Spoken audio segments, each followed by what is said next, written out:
Hello， 大家好，又係我啦。咁今日呢，點解又要拍一條片呢？我今日呢，連買條片就拍咗2條片啦，係咪好勁呢？咁你哋見到個場景同埋我呢件衫呢，都知道我已經拍咗2條片嘅。咁我今日呢，就會介紹大家食呢個嘅 Chips Star，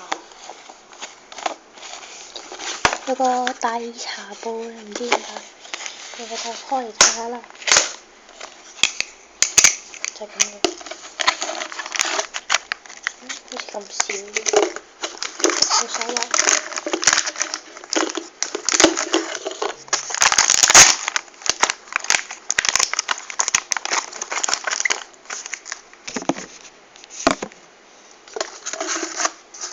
我就拎一塊出嚟俾大家睇下。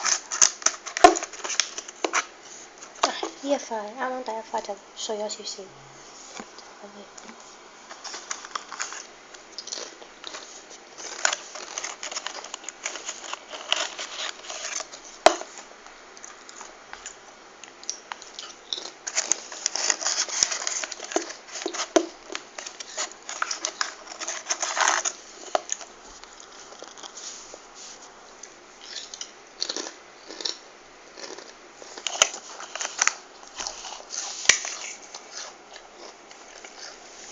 咁呢，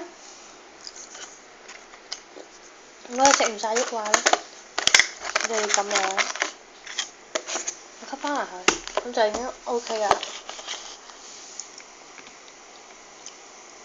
咁真係好抵食啊！好似8蚊雞，唔記得咗啦。喺亞信屋度買嘅，都勁抵。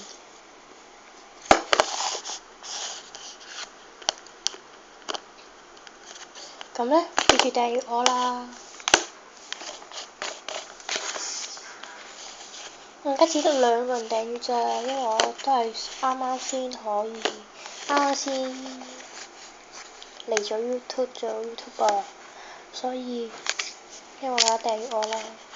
我錯10個就會有可能會抽獎，咁睇下視乎個情況玩唔玩嘢啦，係啦。